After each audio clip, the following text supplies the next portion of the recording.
আসসালামু আলাইকুম ওয়া রাহমাতুল্লাহি ওয়া বারাকাতুহু।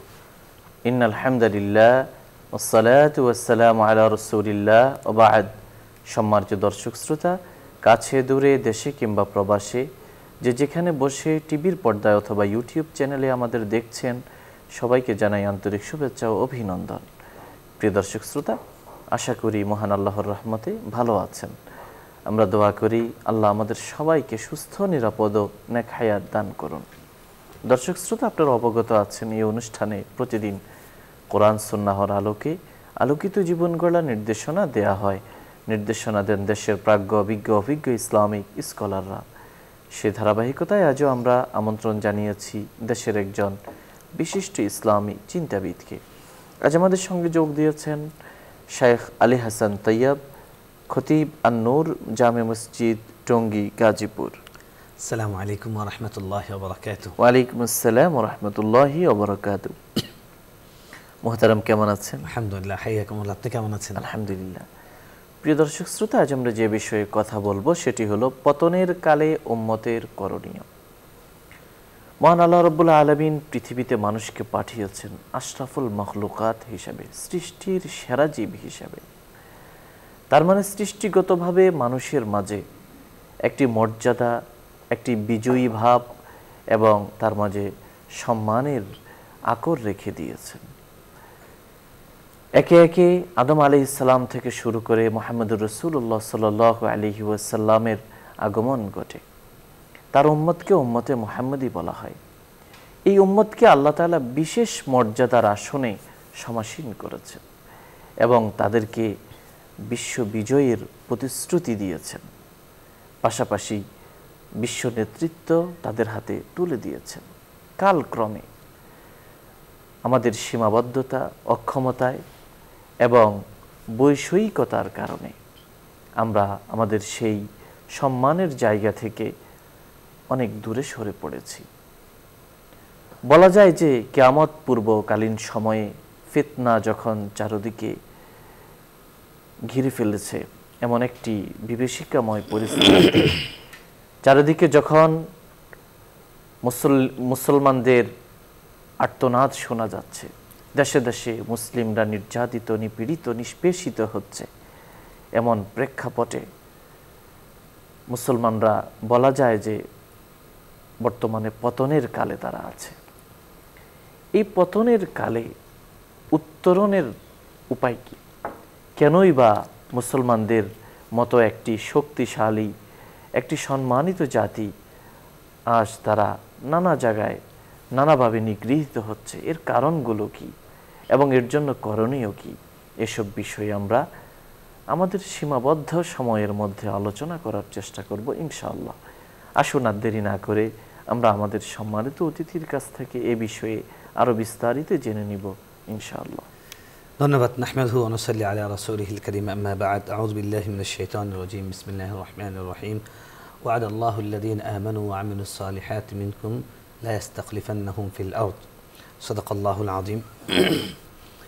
আমরা খুবই গুরুত্বপূর্ণ একটি বিষয় আজকে আলোচনা করতে যাচ্ছি ইনশাআল্লাহ। ওমর রাদিয়াল্লাহু তাআলা আনহুর একটি বিখ্যাত উক্তি আছে, সেটা দিয়ে আমরা শুরু করতে পারি। টপিকটা অনেক বড়, অনেক গুরুত্বপূর্ণ, বহুমুখী এবং এক এক দিক থেকে দেখলে এক এক রকম বিশ্লেষণ আসবে, কিন্তু মূল কথা সব দিক থেকে বিশ্লেষণ করলে এটাই আসবে। সেই জায়গাটা আমরা যাওয়ার চেষ্টা করবো ইনশাআল্লাহ। ওমর ইবনুল খাত্তাব রাদিয়াল্লাহু তাআলা আনহু, তিনি যখন জেরুজালেম জয় করেছেন, আজকের ফিলিস্তিন, মুসলমানদের দগদগে ক্ষত, মুসলমানদের রক্ত ঝরছে প্রতিনিয়ত আজকে 100 বছর ধরে। সেই ফিলিস্তিন জয়ের সময় তিনি যখন জেরুজালেমে প্রবেশ করছেন, তখন তাকে রিকোয়েস্ট করা হয় যে আপনি একটু পোশাক টোশাক ভালো করে পরে নিন, ওখানে কাফের বড় লিডারদের সঙ্গে দেখা হবে, আপনি একটু করুন, একটু পরিপাটি করে নিন। তখন ওমর রাদিয়াল্লাহু তাআলা আনহু একটি ঐতিহাসিক বিখ্যাত উক্তি করেছেন যে নাহনু কওমিন আ'আজ্জানাল্লাহু বিল কুরআন বিল ইসলাম। আমরা এমন একটা জাতি, আমাদেরকে আল্লাহ সম্মানিত করেছেন ইসলামের মাধ্যমে। আমরা ইসলামের যত কাছে আসব সম্মানিত হব, আর ইসলাম থেকে যত দূরে চলে যাব আযাল্লানা, আল্লাহ আমাদেরকে লাঞ্ছিত করবেন। এটা হলো পুরা আলোচনার এক লাইন, একটা শিরোনাম যার মধ্যে সব কথা চলে আসছে। আমরা যদি নির্দিষ্টভাবে দেখি যে আজকে সারা পৃথিবীতে আপনি যেমনটি বলছিলেন মুসলমানরা শুধু মার খাচ্ছে। পৃথিবীর মানচিত্রে যদি আমরা তাকাই দেখব যে মুসলমানদের রক্ত সব জায়গায়। ইউরোপে কোরআন পড়ানো হচ্ছে, মুসলমানদেরকে ইসলামোফোবিয়ার নাম দিয়ে মার দেওয়া হচ্ছে, এবং মায়ানমারে মুসলমানরা নির্যাতিত হচ্ছে, ভারতে নির্যাতিত হচ্ছে, ফিলিস্তিনে নির্যাতিত হচ্ছে, সিরিয়াতেও মুসলমানদের নির্যাতনের স্টিম রোলার চলেছে। প্রায় 60 বছর সদ্য স্বাধীন হয়েছে। আমরা আশা করছি তাদের দিনটা সামনে ভালো হবে ইনশাআল্লাহ। এরকম পৃথিবীর বিভিন্ন দেশে মুসলমানরা কোণঠাসা অবস্থায় আছে। অথচ এমন কেন হলো? আমরা তো বিজয়ী ছিলাম। আমাদের এমন অবস্থা ছিল, পুরো পৃথিবীর যারা একদম ঘোরতর ইসলাম বিদ্বেষী তারাও এই কথা মেনে নেবে যে ইসলাম মানেই ছিল সম্মান, এবং ইসলাম তো সম্মানই। কারণ আল্লাহ হলো জমিনের মালিক, এই পুরা পৃথিবীর মালিক। আর যারা আল্লাহর অনুসারী, আল্লাহকে যারা মানে, তাদের জন্যই তো দুনিয়ার সব কিছু থাকবে। আল্লাহ রাব্বুল আলামিন কোরআনে বলেছেন, যারা ঈমান এনেছে এবং সৎ কাজ করেছে তাদের ব্যাপারে আল্লাহ ওয়াদা দিয়েছেন, প্রতিশ্রুতি দিয়েছেন যে আল্লাহ তাআলা তাদেরকে পৃথিবীর কর্তৃত্ব দান করবেন। ওয়ালা ইউমাক্কিনান্নাহুম, আল্লাহ বলছেন যে তাদেরকে মজবুত করবেন, স্ট্রং করবেন, তাদের ক্ষমতাকে সুসংহত করে দেবেন। কোরআন সত্য হবে না আমাদের অবস্থান সত্য হবে, কোরআন মিথ্যা হবে না আমাদের অবস্থান মিথ্যা হবে। কোরআন তো মিথ্যা হতে পারে না, তাহলে আমাদের অবস্থান মিথ্যা। আমাদের অবস্থান এই কোরআনের যে কথা, ঈমান এবং আমলে সালেহ, সেটা থেকে দূরে সরে গিয়েছে আমরা, যে কারণে আল্লাহর যে ওয়াদা সেটা আমাদের ক্ষেত্রে মানে প্রতিফলিত হচ্ছে না। তারপরে আমি বলবো যে পুরা পৃথিবীতে গত মুসলমানরা 100 বছর একদম বীর দর্পে শাসন করেছে। আপনি দেখেন রাসূল সাল্লাল্লাহু আলাইহি ওয়াসাল্লাম মদিনায় যাওয়ার পরে 10 বছরে পুরা পৃথিবীতে ইসলামের বার্তা পৌঁছে গেছে এবং অনেকগুলো দেশে ইসলামের পতাকা উড়ে গেছে। খোলাফায়ে রাশিদিন তারা তাদের 30 বছরে মোটামুটি তারা ইউরোপ পর্যন্ত পৌঁছে গিয়েছেন এবং পৃথিবীর 2/3 মুসলমানদের করতলগত হয়েছে। তারপর আব্বাসী আমলে সেখানে মুসলমানরা দুর্দান্ত প্রতাপে তারা ক্ষমতা চালিয়েছে এবং মুসলমানরা পুরা পৃথিবীকে নেতৃত্ব দিয়েছে। মুসলমানরা জ্ঞান, বিজ্ঞান, সভ্যতা, আধুনিক রাষ্ট্র ব্যবস্থা, আধুনিক মানে সব কিছু তারা প্রণয়ন করেছে, তারা তাদের পেছনে আছে। কিন্তু 1000 বছর যাওয়ার পরে মুসলমানরা পেছানো শুরু করেছে এবং তাদের পিছিয়ে যাওয়ার প্রধান যে কারণটা ছিল সেটা হলো অনৈক্য। মুসলমানরা তাদের মানে বিচ্ছিন্ন হয়ে গেছে। আপনি ইতিহাস যদি দেখেন, তুরস্কের ইতিহাস যদি দেখেন, আপনি মোগল আমলের ইতিহাস যদি দেখেন, মুসলমানরা যেখানে শাসন করেছে এবং শাসন বিলুপ্ত হয়েছে, ইতিহাসের শেষে গিয়ে দেখবেন যে বাপ ছেলেকে মেরেছে, ভাইকে মেরেছে, স্ত্রী তার স্বামীকে মেরে ফেলেছে, এইরকম। অর্থাৎ অন্তর্কন্দল, আত্মকলহ মুসলমানদেরকে মেরে দিয়েছে এবং মুসলমানদেরকে ধ্বংস করেছে। আমাদের বাংলার স্বাধীন নবাবের কীভাবে পতন হয়েছে? মীর জাফরদের মতো লোকদের কারণে পতন হয়েছে। তো মুসলমানদের অনেকের কারণে ইসলামের পতন হয়েছে এবং মুসলিম উম্মাহ মার খেয়েছে, পতন হয়েছে। আমরা কোরআনের দিকে যদি দেখি, কোরআন কি বলেছে? আল্লাহ বলেছেন, ওয়াতাসিমু বিহাবলিল্লাহি জামিআন ওয়া লা তাফাররাকু ওয়া লা তানাযাউ ফাতাযহাবু ওয়া ফাতাফশালু ওয়া তাযহাবা রিহুকুম। আল্লাহ বলছেন যে তোমরা বিচ্ছিন্ন হয় না, তোমরা সংঘাত করো না, ঝগড়া করো না, তাহলে কি হবে? তোমাদের যে পাওয়ার, তোমাদের যে ক্ষমতা, সেটা দূর হয়ে যাবে এবং তোমরা বিচ্ছিন্ন হয়ে পড়বে। তো আমাদের অনৈক্য এটা একটা বড় কারণ। দেখুন, শাইখুল হিন্দ রহমতুল্লাহি আলাইহি আমাদের উপমহাদেশের সবচেয়ে বড় মনীষী, যিনি ব্রিটিশ খেদাও আন্দোলনের বীর সেনানী ছিলেন এবং এটা ভারতে তাদের ডাকটিকেট আছে, তাদের সব কিছুর মধ্যে, ইতিহাসের মধ্যে আছে। যদিও ইতিহাস মুছে ফেলার চেষ্টা করা হচ্ছে, কিন্তু এটা ইতিহাসের ধ্রুব সত্য। তাকে স্বাধীনতা আন্দোলন করার জন্য তাকে আন্দামানে নির্বাসিত করা হয়েছিল। তিনি নির্বাসন থেকে ফিরে এসে দীর্ঘ সময় 3 বছর নির্বাসনে থেকেছিলেন এবং ফিরে এসে বলেছিলেন যে আমি নিরবচ্ছিন্নভাবে এখন ভাবার সুযোগ পেয়েছি, কেন আমরা শাসক জাতি আমরা শাসিত হলাম, কিভাবে আমরা বিজয় জাতি আমরা পরাজিত হলাম, এটা আমি ভেবে উনি বলছেন যে আমি 2টা পয়েন্ট পেয়েছি, যে সেটা হলো যে আমাদের একটা কারণ হলো কোরআন থেকে দূরে সরে যাওয়া, আরেকটা কারণ হলো আমাদের বিচ্ছিন্নতা। এবং তার এই কথা নিয়ে গবেষণা করেছেন বর্তমান বিশ্বের একজন শ্রেষ্ঠতম স্কলার আল্লামা জাস্টিস তাকি উসমানী হাফিজাউল্লাহ, তার বাবা মুফতি শফি রহমতুল্লাহ, যিনি পাকিস্তানের প্রধান মুফতি ছিলেন। তিনি একজন বিশ্বখ্যাত মনীষী এবং ফিকহাবিদ ছিলেন। তিনি বলেছেন যে আসলে তিনি একটি কারণ বলেছেন, 2টি কারণ বলেছেন, কিন্তু ওই দ্বিতীয় কারণটার কারণ হলো প্রথম কারণ না থাকা। সেটা হলো কি, বিচ্ছিন্ন মুসলমানরা হয়েছে, শততা বিভক্ত হয়েছে কেন? কারণ কোরআন থেকে দূরে সরে যাওয়ার কারণে। তো আমাদের যত রকমের সমস্যা, আমরা যে পুরো পৃথিবীতে যেখানেই যতটুকু পিছিয়ে আছি, মার খাচ্ছি, অধিকার বঞ্চিত হচ্ছি, নির্যাতিত নিষ্পেষিত হচ্ছি, এটার 1 নাম্বার কারণ হলো আল্লাহর কাছ থেকে দূরে সরে যাওয়া। আল্লাহর রশি, আল্লাহ স্পষ্ট করে বলেছিলেন যে আল্লাহর রশি বিহাবলিল্লাহ, আল্লাহর রশি হলো কোরআন। আমরা আল্লাহকে দেখিনি, আল্লাহকে ধরতে পারছি না, দেখতে পাচ্ছি না, কিন্তু আল্লাহ সরাসরি তার কালাম এটা নাজিল করেছেন। আমরা এই কালামটা যদি আল্লাহর সাথে কথা যখন কোরআন তেলাওয়াত করি, আল্লাহর সঙ্গে কথা বলি, এই কোরআন অনুযায়ী যখন চলি, তখন আল্লাহর গাইডলাইন অনুযায়ী আমরা চলছি। তো যখনই আমরা কোরআন থেকে বিচ্ছিন্ন হয়ে যাচ্ছি, আল্লামা ইকবাল সুন্দর করে বলেছেন, छोड़ो कर कुरान को मुस्लिम रब से बेगाना हुआ खुद को भी रुसवा किया और दी को भी रुसवा किया। উনি বলেছেন যে মুসলমানরা আল্লাহর কোরআন ছেড়ে তারা আল্লাহর কাছে অচেনা হয়ে গেছে, নিজেকে আল্লাহর কাছ থেকে অপরিচিত বানিয়ে ফেলেছে। তাতে কি হয়েছে? তারা নিজেরাও লাঞ্ছিত হয়েছে এবং ইসলামকেও লাঞ্ছিত করছে। আজকে পৃথিবীতে সিরিয়ার শরণার্থী, ফিলিস্তিনের শরণার্থী, তারপরে আপনার ওই কি বলে আফ্রিকার দেশগুলোর শরণার্থী, ইউরোপের মধ্যে তাদের ভিড়, তাদের জটলা। আজকে মুসলমানদেরকে দেখলে তারা ছিছি করে। এটা কেন? এটা কারণ আমাদের কারণে। আল্লাহ কোরআনে স্পষ্ট করে বলেছেন যে এটার সব কিছু বিমা কাসাবাত আইদিকুম, সব আমাদের হাতের কামানো। আল্লাহ স্পষ্ট করে বলে দিয়েছেন আমাদের হাতের কামানো। তো আমাদের হাতের কামায় এক নাম্বার অপরাধ, আমাদের মানে আমাদের দুর্ভাগ্য, যেটা আমাদের সমস্যা, এবং সমস্যাও এটা, সমাধানও এখানে। সেটা হলো কি? কোরআন থেকে দূরে সরে গিয়েছি, কোরআনের কাছে চলে আসেন।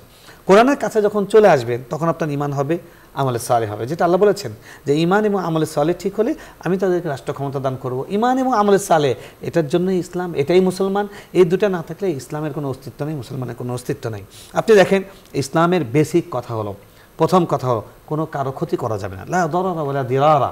সুতরাং ইসলামে সুদ হারাম, ইসলামে ঘুষ হারাম, ইসলামে দুর্নীতি হারাম, ইসলামে চগলখড়ি হারাম, ইসলামে অন্যের ইজ্জত হরণ হারাম, ইসলামে অন্যের জীবন হরণ হারাম, ইসলামে কারো সম্পদ বিনা অনুমতিতে এক পয়সার জিনিস নেওয়া হারাম। আজকে মুসলমানরা সারা পৃথিবীতে মুসলমান ধোঁকা, প্রতারণা, তারপরে চিটিং, তারপরে আপনার ঘুষ, তারপর রাষ্ট্রীয় সম্পদ তসরুপ করা আমরা করছি। আমরা মুসলমানরা ইউরোপ আমেরিকায় গিয়ে, মুসলিমদের দেশে গিয়ে এসে বলছি যদি তারা শুধু লা ইলাহা ইল্লাল্লাহ বলতো তারা এখনই জান্নাতে চলে যেত। তো আমরা বলছি মানে কি? বুঝতে পারছি যে আমাদের শূন্যতা কোথায়। দেখেন ইসলামের যে মোরালিটি, ইসলামের যে সততা, ইসলামের যে সামাজিক লেনদেন, একটা রাষ্ট্র, একটা সমাজ কখন সোজা হয়ে দাঁড়ায়? যখন ওই রাষ্ট্রের সবগুলো কলকবজা ঠিকঠাক মতো চলে। সেটা ঠিকঠাক মতো চলার জন্য আপনার নৈতিকতা দরকার। সেটা ইসলাম মানুষকে সর্বপ্রথম সরবরাহ করেছে এবং সবচেয়ে নিখুঁতভাবে, ভারসাম্যপূর্ণভাবে সরবরাহ করেছে। এখন সেটা আমরা ছেড়ে দিয়েছি, সেটা তারা গ্রহণ করছে। শুধু আপনি চিন্তা করেন দেশপ্রেমের কথায় যদি আসেন, মুসলিম দেশের শাসকদের অবস্থা কী? আজকে ফিলিস্তিনের সমস্যা দূর করা এটা 5 মিনিটের ব্যাপার। আরব বিশ্বের 50টা ধনী দেশ, তারা সৌদি আরবের বাদশাহ বলবেন যে মক্কায় আজকে কনফারেন্স করছি, একসাথে ঘোষণা, আমরা তাদেরকে তেল দিব না, আমরা তাদেরকে গ্যাস দিব না, কূটনৈতিক সম্পর্ক ছিন্ন করলাম। আগে ফিলিস্তিন স্বাধীন হবে, ইসরায়েলকে সরিয়ে নেবেন, তারপরে অন্য আলাপ হবে। 5 মিনিটের মধ্যে পুরা ফিলিস্তিন সমস্যার 100 বছরের সমস্যার সমাধান হয়ে যাবে। কিন্তু না, আমরা দেখতে পাচ্ছি আরব আমিরাত তারা গিয়ে বন্ধুত্ব করছে, জর্দান স্বীকৃতি দিয়েছে, মিশর তলে তলে সম্পর্ক করছে, সৌদি আরবও ইটিস পিটিস, তারা নানান রকমের অবস্থার মধ্যে আছে, কূটনৈতিক অবস্থার মধ্যে আছে। তো এটা তাহলে আমরা তো আমাদের মার খাচ্ছি, এটা আমাদের হাতের কামাই। আপনি ইয়ের কথা, মায়ানমারের কথাই বলেন, আজকে রোহিঙ্গা মুসলমান ভাইয়েরা, তাদেরকে আমরা আশ্রয় দিয়েছি, আলহামদুলিল্লাহ, আমাদেরকে ভালো কাজ করিয়েছেন আল্লাহ। কিন্তু তারা আমাদের জন্য বোঝা হয়ে দাঁড়িয়েছে। এখন আমরা এমনিতেই তো আমাদের জনসংখ্যা বেশি, আমাদের সব কিছু সম্পদ সীমিত। তো তাদেরকে তাদের দেশে তারা যাবে, স্বাধীনতার সঙ্গে কাজ করবে, তারা তাদের দেশ গড়বে, তাহলে তো আমরাও বেঁচে যাব, তারাও বেঁচে যাবে। এখন এটা কখন সম্ভব? যখন মুসলিম বিশ্ব যদি একসাথে বাংলাদেশকে সাপোর্ট দিত। আজকে দেখলাম যে চীন, তারা বৌদ্ধদেরকে, নির্যাতকদেরকে তারা হেল্প করছে, তারা সাপোর্ট দিচ্ছে। ভারত তাদেরকে সাপোর্ট দিচ্ছে, কিন্তু মুসলমানদেরকে সাপোর্ট দেওয়ার মতো কেউ নাই। মুসলমানদেরকে সাপোর্ট দেওয়া হয়েছে, তাদেরকে ঠেলে বাংলাদেশে দিয়েছে, পুশিং করেছে, আমরা নিয়ে ত্রাণ দিয়েছি। এটা একটা সাময়িক সলিউশন, এটা একটা তখন মানবিক একটা সাহায্য করা হয়েছে, কিন্তু সমাধান তো তাহলে তখন হয়নি। তো এই যে সমস্যা, এই সমস্যা আমরা তৈরি করেছি, এটার সমাধানও আমাদের হাতে। এরকম আপনি যেই দেশে যাবেন, সেই দেশে আপনি আফ্রিকার দেশগুলোর কথা বলেন, আফ্রিকার শাসকরা তারা ইউরোপের ফরাসিদের কাছে তারা তাদের সব কিছু বন্ধক দিয়েছে, তারা শাসকরা এটা করেছে। তারা কখনো মেরুদণ্ড সোজা করে দাঁড়াতে পারে না। মেরুদণ্ড সোজা করে কখন দাঁড়াতে পারে? আল্লাহ রাসূল সাল্লাল্লাহু আলাইহি ওয়াসাল্লামের কথায় আসি, তিনি সুন্দর করে বলেছেন যে তুদা আলাইকুমুল উমাম, তোমাদের বিরুদ্ধে, তোমাদেরকে মারার জন্য, মানে এনজয় করে করে মারবে, মজা করে করে মারবে এবং চিল করবে যে না মুসলমানদেরকে মারলাম। এটা করবে কিভাবে? যেরকমভাবে তারা দস্তরখানে খাওয়ার সময়, রাসূল তখনকার উপমা দিয়েছেন। এখনকার উপমা হলো যে বোতলের সাথে বোতল বাড়ি দিবে, যে না উই আর এনজয়িং, এরকম করবে।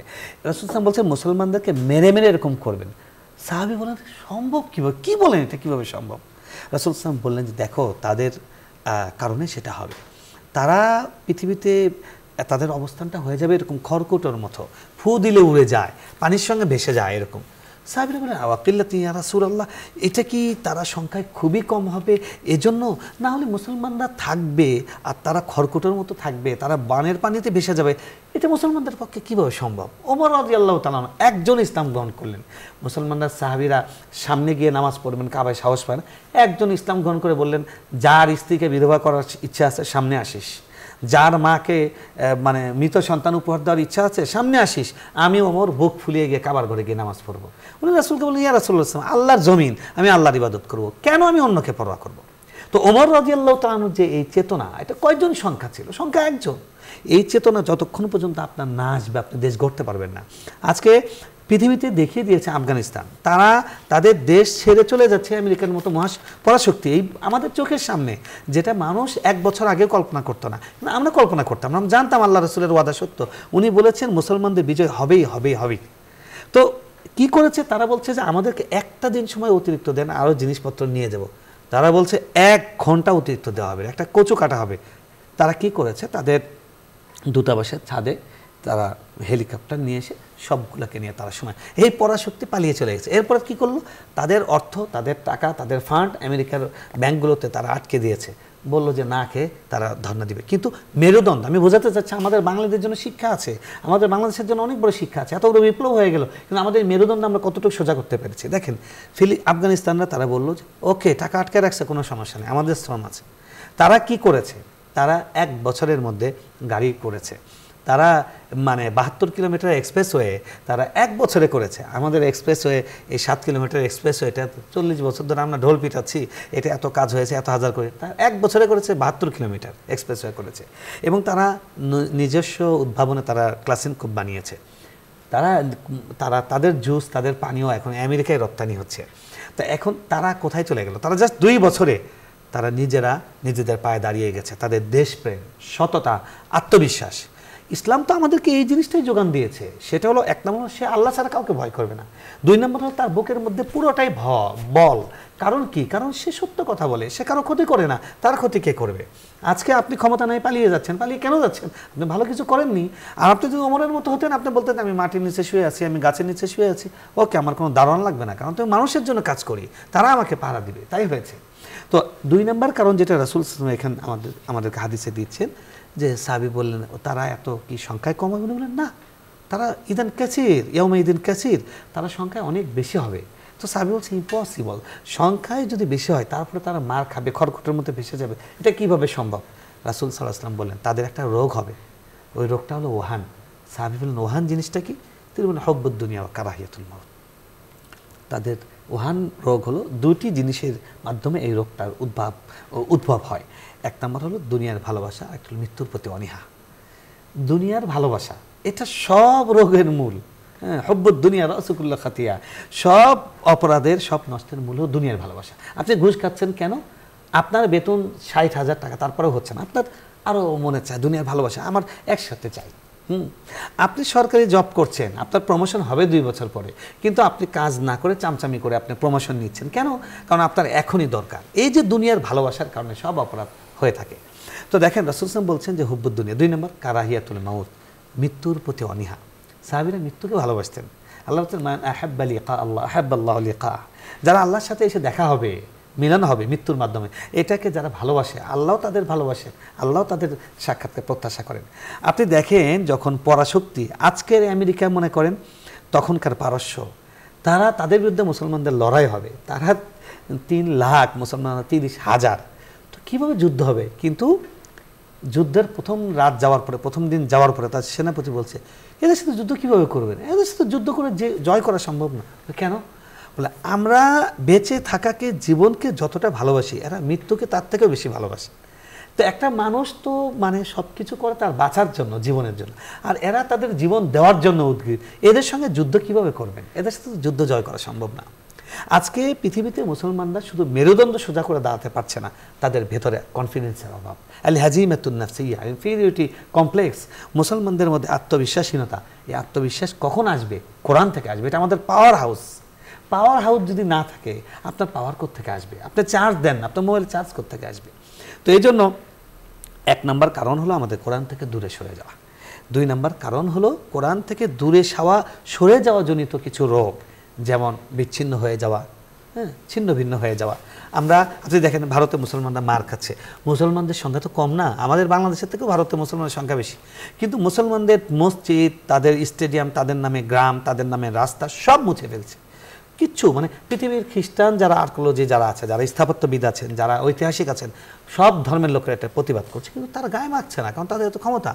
মুসলমানরা সেখানে 23 কোটির উপরে মুসলমান আছে, 30 কোটি প্লাস মুসলমান আছে, তারা কিছু করতে পারছে না। এখন জিজ্ঞেস করেন ভারতে কয়টা মুসলমানদের দল আছে?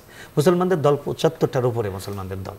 তো তারা যদি কথার কথা, আপনি ইসলাম বাদ দেন, তারা শুধু রাজনৈতিক শক্তি হিসেবে যদি সংসদে আসতো, তাহলে তাদেরকে তো কেউ এভাবে ইগনোর করতে পারতো না, এইভাবে তাদেরকে হাতের ময়লা মনে করতে পারতো না, খড়কুটো মনে করতে পারতো।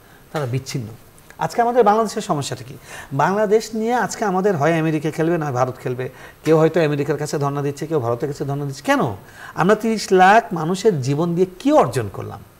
আমাদের থেকে ছোট দেশ জাপান, আমাদের থেকে ছোট দেশ সিঙ্গাপুর, তারা পৃথিবীকে ডোমিনেট করছে। তারা আমাদের পরে স্বাধীন হয়ে তারা পৃথিবীতে কোথায় চলে গেছে, আমরা চলে যেতে পারছি না। কারণ কি? কারণ আমাদের একটা পদ্মা সেতু করতে, একটা এক্সপ্রেস ওয়ে করতে যেটা লাগে, অন্য দেশে সেটা দিয়ে 20টা করা যায়। তাহলে এতগুলো যদি খাই, আমাদের হাবিয়ে দোজক এত বড় যদি হয় যে আমরা পুরো রাষ্ট্রটা খেয়ে ফেললেও আমাদের কিছু হয় না, তো আমাদেরকে কে এগিয়ে দেবে? এই জন্য মুসলমানদের পতনের একটা বড় মৌলিক কারণ হলো কোরআন থেকে দূরে সরে যাওয়া, ইমান থেকে দূরে সরে যাওয়া, আল্লাহ থেকে ডিসকানেক্টেড হওয়া। 2 নম্বর কারণ হলো মুসলমানদের পারস্পরিক বিচ্ছিন্নতা। এমনকি ইসলামের নামে এতগুলো দল কেন হবে? আপনি এক হয়ে যান। আপনি কেন আরেকজনের সঙ্গে বসতে পারেন না? আপনি একটা ইসলামী দলের লিডার, আমি একটা ইসলামী দলের লিডার। আপনি জান্নাত চান, আমি জান্নাত চাই। আপনি বাংলাদেশে ভালো চান, আমি সহজ। আমরা কেন এক হতে পারি না? এক হতে পারি না কারণ কোরআন আমাদের যে হৃদয়ের কথা বলে, হ্যাঁ, আল্লাহ বলছেন যে মানে কোরআন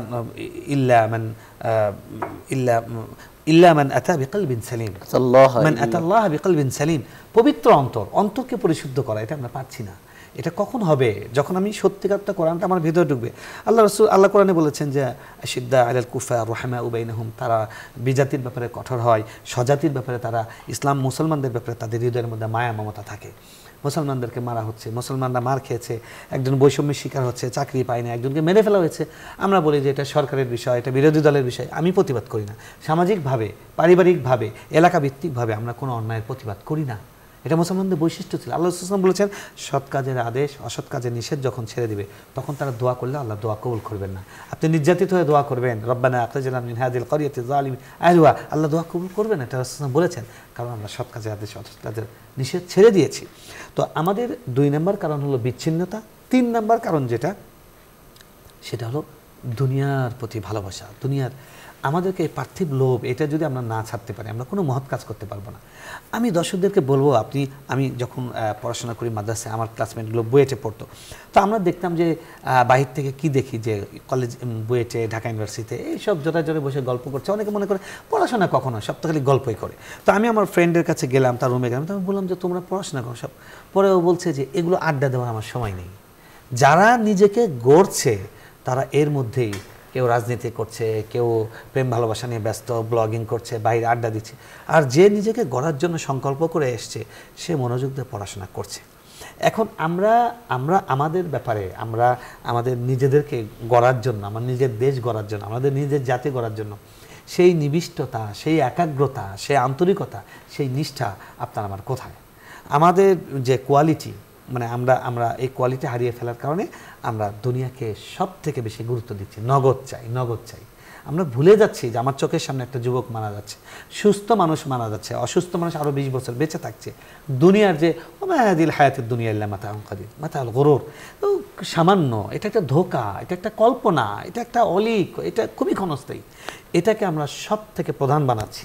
আমি একটা মানে আমার নিজের জাস্ট 10,000 টাকা, 10 লাখ টাকার একটা বেনিফিট লাভ করার জন্য আমি দেশের বিরুদ্ধে অবস্থান নিচ্ছি, আমি আমার জাতির বিরুদ্ধে অবস্থান নিচ্ছি, আমি আমার পরিবারের বিরুদ্ধে যাচ্ছি, আমি আমার ধর্মের বিরুদ্ধে যাচ্ছি। এই যে মোরালিটির পতন, এই যে আমাদের নৈতিকতার ভয়াবহ দুর্ভিক্ষ, এটা হয়েছে কেন? দুনিয়ার প্রতি ভালোবাসার কারণে। সব রোগের মূল দুনিয়ার ভালোবাসা। তাই যতক্ষণ আমরা কোরআনের কাছে ফিরে না আসবো, যতক্ষণ আমরা ঐক্যবদ্ধ না হব, যতক্ষণ আমাদের দুনিয়ার ত্যাগ, মানে ক্ষুদ্র স্বার্থ, এটা ত্যাগ না করে মহৎ মানুষ, মহৎ প্রাণ না হব, ততক্ষণ পর্যন্ত আমাদের মার খা কেউ ঠেকাতে পারবে না। তবে আমি হতাশা করব না, আমি আপনাদেরকে আশার কথা বলবো। আমি বলছি আমরা যদি ইতিহাস দেখি, ইতিহাসের নিয়ম হলো এক শতাব্দীতে যদি পতন হয় পরের শতাব্দীতে ওঠে। বিংশ শতাব্দী মুসলমানরা ভেঙে গেছে, ফিলিস্তিন বিচ্ছিন্ন হয়েছে, খেলাফতের পতন হয়েছে, অনেকগুলো দেশের পতন হয়েছে। এই শতাব্দী ইসলামের বিজয়, মুসলমানদের বিজয়। আপনি দেখুন আফগানিস্তান স্বাধীন হয়েছে, 20 বছর পরে তার স্বাধীন হয়েছে এবং তারা ডাঁটে, তারা কোমর সোজা করে তারা দেশ চালাচ্ছে, যদিও তাদের কিছু কাজ নিয়ে সমালোচনা আছে, সেটা থাকবেই। তারপরে ফিলিস্তিন, সিরিয়া 60 বছর পরে তারা স্বাধীন হলো এবং তারাও খুব মানে আত্মবিশ্বাসের সঙ্গে পৃথিবীর সামনে নিজেদেরকে প্রেজেন্ট করছে এবং আমি দেখছি ইউরোপীয় দেশগুলো, পশ্চিমারাও তাদের সঙ্গে সম্পর্ক করার জন্য নিজের থেকে আগ্রহী হচ্ছে। এরপরে আমরা আলহামদুলিল্লাহ আমাদের বাংলাদেশে আমরা একটা সুন্দর মুক্ত পরিবেশ পেয়েছি। আমাদের তরুণদের নেতৃত্বে সুন্দর করে দেশটাকে গড়া, দেশপ্রেমিক মানুষদেরকে এগিয়ে আনা এবং নৈতিকতা, ইসলাম, ধর্মীয় মূল্যবোধ সেটাকে সুন্দরভাবে দেশ জাতীয়ভাবে এটাকে কাজে লাগানো এবং এটাকে উৎসাহিত করা, সেই পরিবেশটা বাংলাদেশে তৈরি হয়েছে।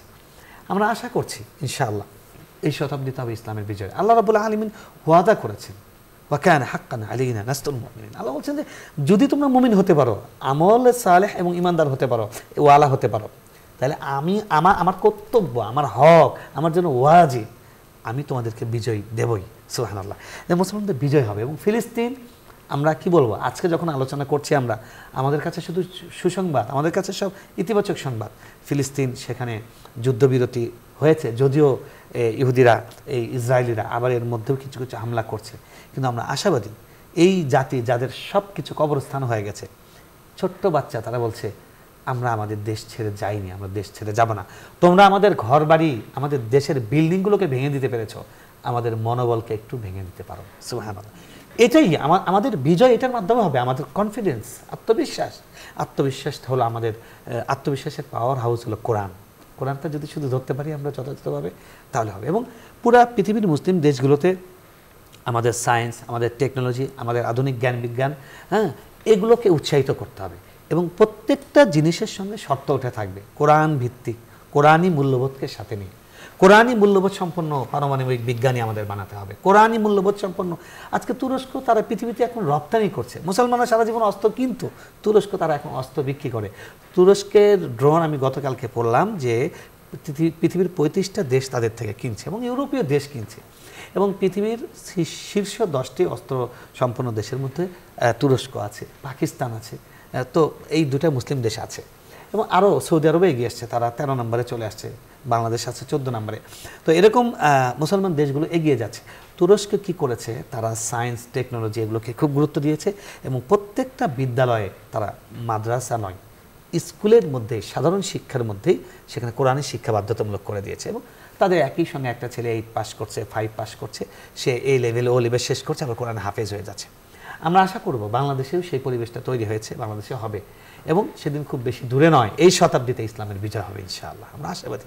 আমরা আশাবাদ দিয়েই আমরা দর্শকদেরকে বলবো যে আসুন না, আমরা চেষ্টা করি, আমরা সংকল্প করি, 3টা যে রোগের কথা বললাম, কোরআন থেকে দূরে সরে যাওয়া, কোরআনের কাছে আসার চেষ্টা করি। যে আপনি যেমনটা বলছিলেন যে আমাদের দেশ এবং দেশ পুনর্গঠন, সমাজ পুনর্গঠন নিয়ে আমাদের আরো তৎপর হওয়া উচিত। পাশাপাশি ব্যক্তিগত সংস্কার এবং চারিত্রিক আমাদের যে একটি অবক্ষয়, এর মাঝেও আমাদের একটা ইসলাহ দরকার। খুবই গুরুত্বপূর্ণ পয়েন্ট। আসলে দেখুন, ব্যক্তি থেকে সমাজ, সমাজ থেকে রাষ্ট্র, আমরা যা কথা বললাম এর কোনোটাই সম্ভব নয় যদি ব্যক্তি সংস্থান না হয়।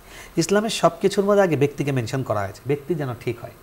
পশ্চিমা ভোগবাদী সভ্যতা এবং আধুনিক যে মানে মানবরচিত যে জীবন ব্যবস্থা, তাদের দুর্বলতার জায়গায় এটা যে তারা সবসময় সমষ্টি নিয়ে কথা বলে, সমষ্টি নিয়ে কথা বলে, তারা ব্যক্তি নিয়ে কথা বলে না। ইসলামের সব কিছুর মধ্যে ব্যক্তি, কু আনফুসাকুম ওয়া আহলিকুম নারা, তুমি নিজেকে আগে জাহান্নামের আগুন থেকে বাঁচাও। তাই আমাদের এভরিবডি, আমাদের প্রতিটি মুসলিমের, আমাদের যে ইসলামের একটা বৈশিষ্ট্য, মা ইউহিব্বু লিনাফসি, সে নিজের জন্য যেটা ভালোবাসে অন্য ভাইয়ের জন্য সেটাই ভালোবাসবে। নিজের ক্ষতি সে করতে কখনো করবে না, তাহলে অন্যের ক্ষতিও সে করবে না। এই যে মূল্যবোধ, এই মূল্যবোধ যতদিন না আসবে এবং আল্লাহর ভয় যতক্ষণ আমাদের হৃদয়ে না আসবে, নবীর আনুগত্যের, নবীর ভালোবাসা, সেটা যতদিন ব্যক্তি জীবনে আমাদের না আসবে, আমরা পরিশুদ্ধ মানুষ না হব, আত্মশুদ্ধি সম্পন্ন মানুষ না হব, ততক্ষণ পর্যন্ত আমাদের সমাজ এবং রাষ্ট্রে কোনো পরিবর্তন আনা সম্ভব নয়, এবং এটা আগে করা দরকার। এবং রাষ্ট্রের এটা উচিত আমাদের পাঠ্যসূচিতে, আমাদের শিক্ষা ব্যবস্থায় নৈতিক শিক্ষা এবং ধর্মীয় মূল্যবোধ এটা যেন জাগ্রত হয়। এটাকে আমাদের শিক্ষার মাধ্যমে, এটা আমাদেরকে মিডিয়ার মাধ্যমে, এটা আমাদের প্রত্যেকটা মাধ্যম কাজে লাগিয়ে আমাদের পুরো জাতির মধ্যে নৈতিকতা এটা জাগ্রত করা দরকার। আল্লাহর ভয় তৈরি করা দরকার। আল্লাহর ভয় যদি আপনি তৈরি করেন, আপনার দেশকে 10 বছর লাগবে এই দেশকে সিঙ্গাপুর বানাতে। কারণ আমাদেরকে আল্লাহ এত, আমাদের সুবহানাল্লাহ এমন ভূমি দিয়েছেন, মানে একটা বোতলের মধ্যে একটা গাছ লাগিয়ে দিলে সেটা হয়ে যায়। তো আমরা তো পুরো পৃথিবীকে ডমিনেট করার কথা ছিল, কিন্তু আমাদের এত কৃষি জমি থাকার পরেও আমরা অসৎ মানুষগুলো কাজে লাগাচ্ছি না, আমরা নিজেরা অলস্যতা করছি, আমরা অসততার আশ্রয় নিচ্ছি। তো সেটা আমরা যদি ব্যক্তিগতভাবে সৎ হই এবং নৈতিকতা সম্পন্ন হই, তাহলে এটার মাধ্যমে সমাজ এবং রাষ্ট্রও বিজয়ের দিকে যাবে ইনশাআল্লাহ। শুকরিয়া মোহতারাম, আপনি আমাদের বলছিলেন পতনের কালে উম্মতের করণীয় সম্পর্কে। প্রিয় দর্শক শ্রোতা, আমরা আলোচনা শুনতেছিলাম, সীমাবদ্ধতা থাকায় সময়ের, তাই এখানেই আমাদের থামতে হচ্ছে। আলোচনার এই পর্যায়ে আমরা সংক্ষিপ্ত মোনাজাতে অংশগ্রহণ করব। আপনারা চাইলে আমাদের সঙ্গে মোনাজাতে শামিল হতে পারেন।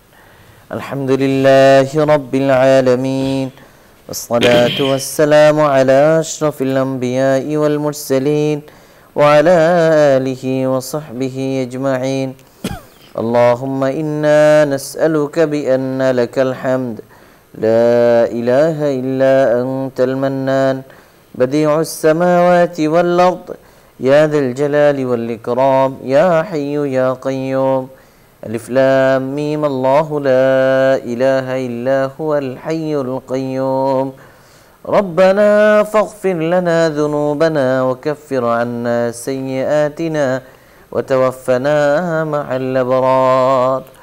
رب اغفر لي ولوالدي وللمؤمنين يوم يقوم الحساب. يا رب العالمين. আজ আমরা যে বিষয়ে আলোচনা করেছি, আলোচনা শুনেছি, আল্লাহ সেই আলোচনা থেকে আমাদের সবাইকে উপকৃত হওয়ার তৌফিক দান করুন। আল্লাহ মুসলমানদেরকে আপনি ইজ্জত ওয়ালা হিসাবে আল্লাহ স্বীকৃতি দিয়েছেন।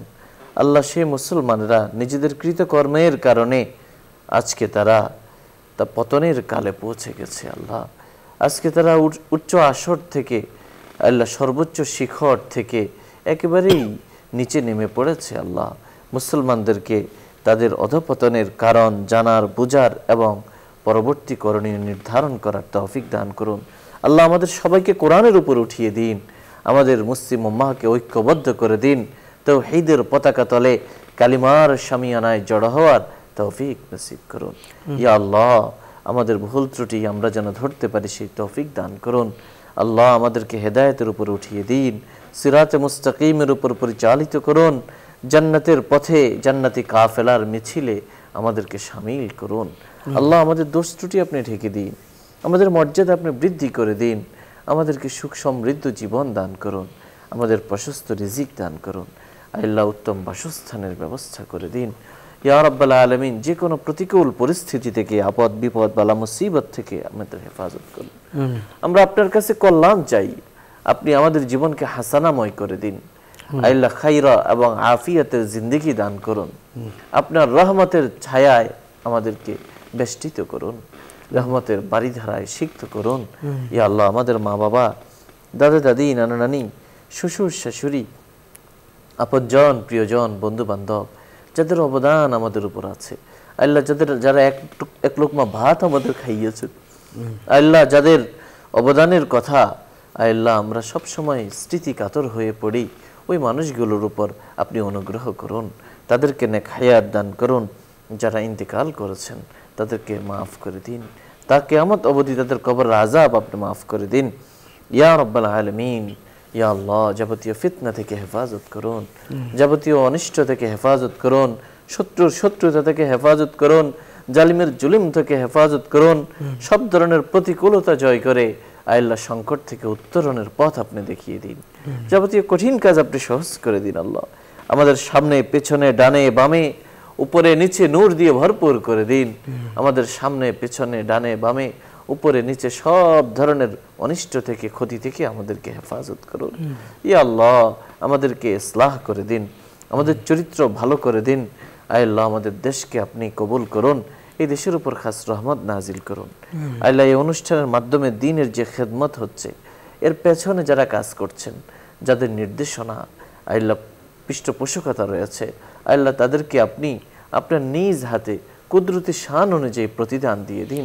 যে কোনো ধরনের বিপদ আপদ বালা মুসিবত থেকে হেফাজত করুন। আল্লাহ ব্যবসায়ী ভাইদের ব্যবসা বাণিজ্য বারাকা নসিব করুন। ইয়া রাব্বুল আলামিন চাকুরিজীবী পেশাজীবীদের পেশাবৃত্তিতে আপনি বারাকা নসিব করুন। আল্লাহ যারা কৃষি কাজ করছেন, ক্ষেত খামারে আছেন, আমাদের কত ভাই কত কৃষকরা কত কষ্ট করছেন, আল্লাহ আল্লাহ আপনি তাদেরকে উত্তম প্রতিদান দিয়ে দিন, তাদেরকে সুস্থতার জিন্দেগি দান করুন, তাদের জীবন থেকে অভাব আপনি দূর করে দিন। ইয়া আল্লাহ আমাদের দোয়াগুলো কালিমায়ে তাওহীদের উসিলায়, আমাদের নেক আমলের উসিলায় কবুল ও মঞ্জুর করুন। সুবহানা রাব্বিকা রাব্বিল ইজ্জাতি আম্মা ইয়াসিফুন ওয়া সালামুন আলাল মুরসালিন ওয়ালহামদুলিল্লাহি রাব্বিল আলামিন। প্রিয় দর্শক শ্রোতা, এতক্ষণ ধরে অত্যন্ত ধৈর্য সহকারে আপনারা শুনছিলেন আপনাদের প্রিয় অনুষ্ঠান আলোকিত প্রতিদিন। পুরো সময় আমাদের সঙ্গে থাকার জন্য ধন্যবাদ। ওমা আলাইনা ইল্লাল বালাগ। আসসালামু আলাইকুম ওয়া রাহমাতুল্লাহি ওয়া বারাকাতুহু।